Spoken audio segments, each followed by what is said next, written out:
Hey, I'm Nick Neitzel. I'm Flip Nick Pinball, and this is Tony Hawk's Pro Pinball. This is a dream theme for me. I decided I wanted to build a game about 2 years ago, and I put pen to plywood a year ago, and it was an insane timeline. I couldn't have done it without my fiance Allison. She's my project manager, my best bud Wes. He did all the code for it. The code is good, but it's only been a year, so we have a lot of work to do. But I'm really excited to show it off and show off some of the shots. Let's head over to the machine and I'll talk about it. So obviously we have the soundtrack. I have the songs from 1, 2, and 3, but the layout is based off of Warehouse. So if you think of Warehouse, the first level of the first game, think of what's iconic about that. The taxi, the red rail, the channel gap dropping in as soon as you start the level. From the second game, you have grinding over the half pipe, you have smashing the barrels. The spirit of the game is inside of this machine, and the entire goal of the machine was to make a Tony Hawk Pro Skater level first and a pinball machine second. I didn't want this to just be a theme that was slapped onto a game. I wanted it to be the game, and the response has been absolutely incredible. And I hear people saying, hey man, this is Tony Hawk Pro Skater inside of a pinball machine. So that's all I could ask for, just seeing people smiling. We had a group of guys over here that were cheering when they were able to land the loop.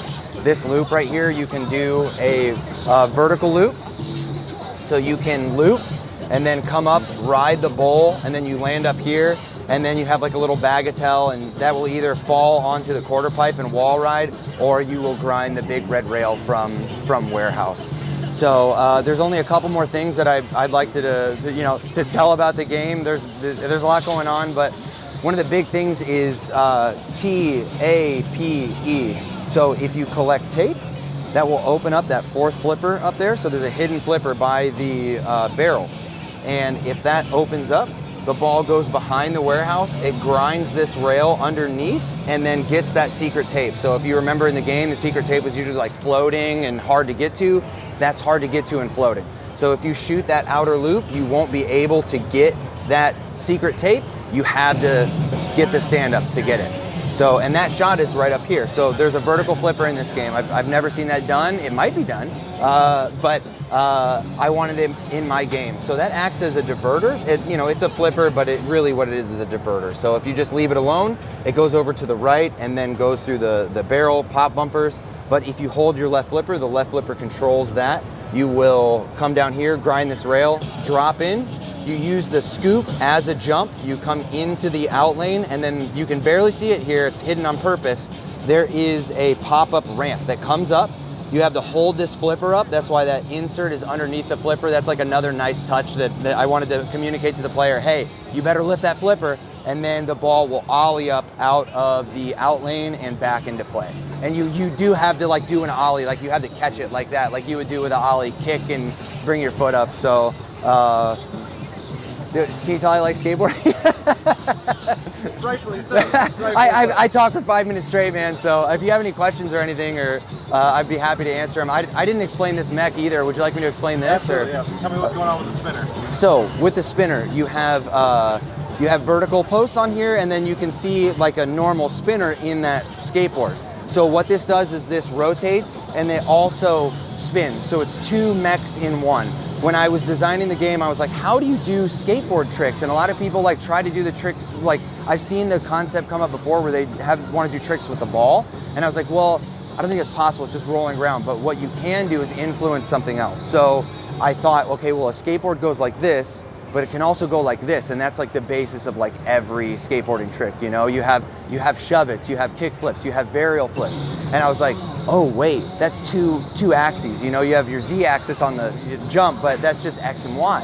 So that's all I need. So you can do front side shove-its, you can do back side shove-its, you can do kick flips if you shoot up the middle, you can do heel flips if you come around and then shoot it from the back because the board will be spinning the opposite direction. And then you can also do varial flips. If you get the spinner going and then, or excuse me, the turntable going and then the spinner going, you got your varial flip right there. The varial flips aren't coded because that's a nightmare. But the front side shove it, back side shove it, kick flips and heel flips, all of those work. So how do you have it designed where it's actually always facing the player? It's okay. So this is so cool. So it's actually counterweighted. So no, you saw this earlier. I had the playfield lifted up, but there's actually 7 skateboard bearings in this mech, which is I thought was a really nice touch. So I have skateboard bearings on here for the kickflip. I have 2 skateboard bearings holding the axle in to the turntable, and then I have 3 skateboard bearings used as a counterweight so that this mech always faces the player and faces the flipper that you're supposed to pull those tricks off from. You can totally backhand these shots too, which is super sick. Backhanding a heel flip is hard as hell, but you can definitely backhand those backside shove-its and frontside shove-its, no problem. You've got other details, so like you've got wood grain textures for your bowls and your ramps that add a whole other level of complexity and homage to Tony Hawk as itself. Yeah, it's all 3D printed. I wanted it to look like a skate park. Obviously, I didn't want it to look like a pinball machine. So figuring out the geometry of like, how do I take a ramp that is designed for a skateboard and translate that into a pinball machine, and like just figuring out the angles, and the playfield's also angled at 7 degrees. So, okay, I got to take that into consideration. How do I have a flipper that's straight up and down in the back that doesn't fall out of this mech? Like there's a lot of, I have a bucket of 3D printed ramps at the house that I plan on recycling. That's why I kept all of them. But yeah, just of iterating. I had to buy a new printer because the one I had wasn't fast enough. So just the amount of work that went into getting that was a lot. But I had my buddy Wes, I had Allison backing me up the whole time. I mean, it's incredible the amount of support that I had to get this done. That time frame was wild.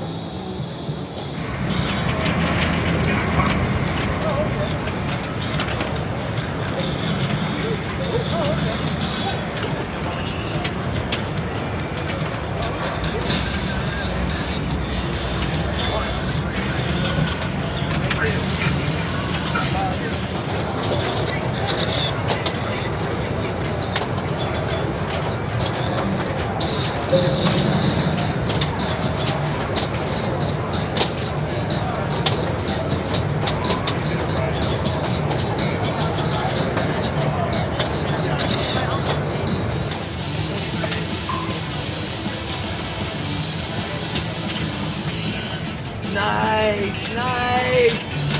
Oh, sorry. It's all right.